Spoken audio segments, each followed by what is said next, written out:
Situation du jour. Ce vendredi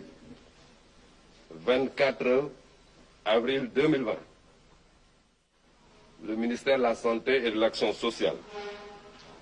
a reçu les examens virologiques suivants.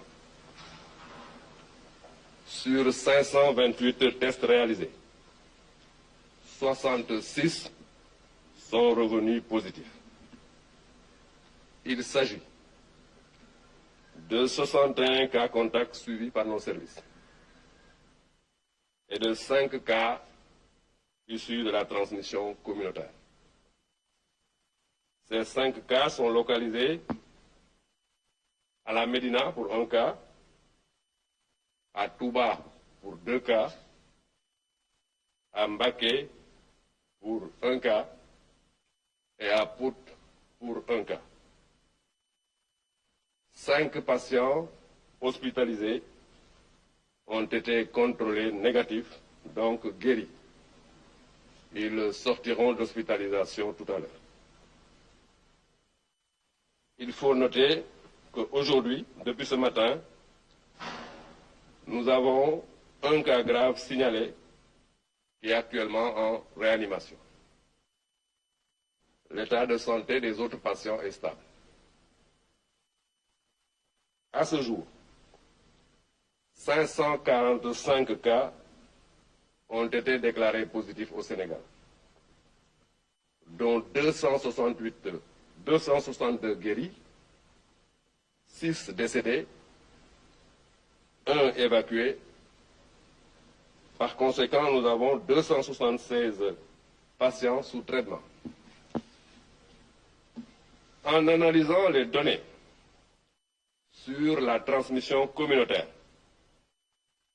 2 constats majeurs s'imposent. Les commerçants font partie des personnes les plus exposées. Par exemple, sur les 5 cas communautaires enregistrés, 4 sont des commerçants. C'est pourquoi j'insiste sur le port systématique de masques dans les marchés et autres lieux publics, conformément à l'arrêté du ministère de l'Intérieur. Les mesures d'interdiction et de déplacement interrégions ne sont pas rigoureusement respectées par certains Sénégalais. Cette attitude, au-delà d'exposer leur auteur à la maladie, favorise la propagation du virus. Par ailleurs, dans le cadre de la détection des cas, j'ai demandé à mes services d'augmenter considérablement le nombre de prélèvements effectués par jour. Ceci afin de permettre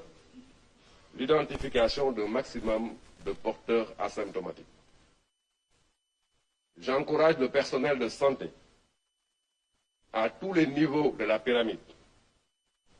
et je salue son engagement dans cette guerre contre le Covid-19. À ce sujet, j'ai demandé à mes services de renforcer considérablement leurs moyens de protection. Le ministère de la Santé et de l'Action sociale exhorte les populations au respect strict des mesures de prévention collective et individuelle.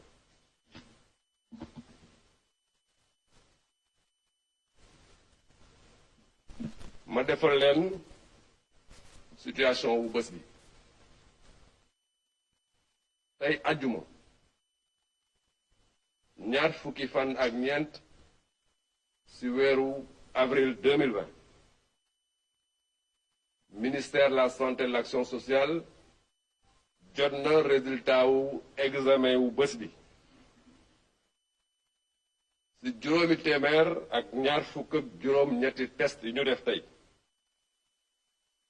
juróom benn fukk ak juróom benn ñëw nañ positif bon nag am nañ doomu jàngoro bi ci juróom-benn fukk ak juróom-benn yooyu juróom-benn fukk ak benn ay cas contact la yu ñuy suivre ci suñuy service juróom yi mooy cas bi xamante ne mooy transmission communautaire mooy ku ko am te xamuñu fan la ko jële juróom yooyu benn bi fii ci Dakar la mooy Médina ñaari Touba benn bi Mbacké benn bi Pout ñu leen di yëgal itam ne juróom ci ñi ne woon hôpital di faju wér nañ ci bésu tey bi dañ leen génne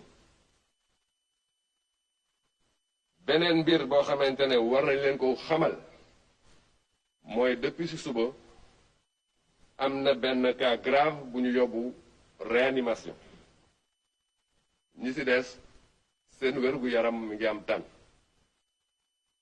bu ñu xaymaa ba mu commencé ba léegi juróomi téeméer ak ñeent fukk juróom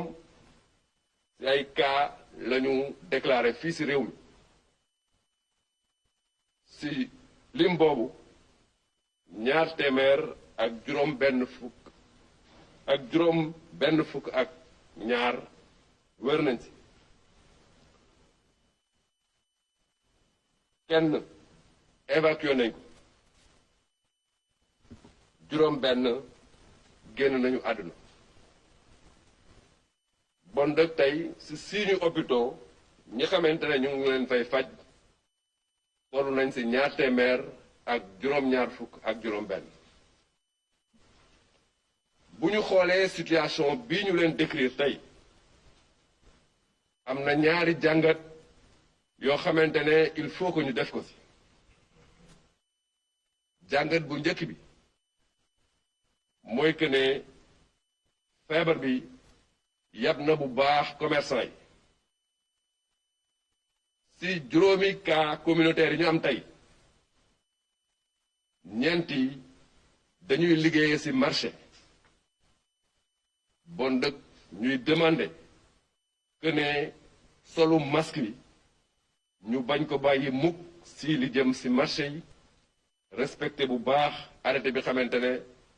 ministre de l'intérieur moom la génne am na beneen mbir boo xamante ne itam lu am solo la mooy dañoo seetlu ne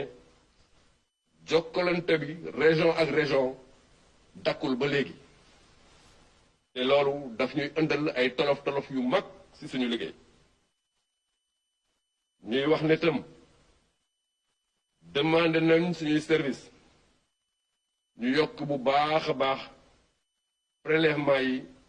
ci cas contact yi pour que ñu mën a ràññee bu baax a baax ñi am feebar bi ci biir te waneeguñu ko ñu ngi encouragé bu baax personnel de santé bi di leen féliciter seen liggéey di wax ne joxe nañ ay ndigal yu wér pour que ñu yokk bu baax a baax seen kaaraange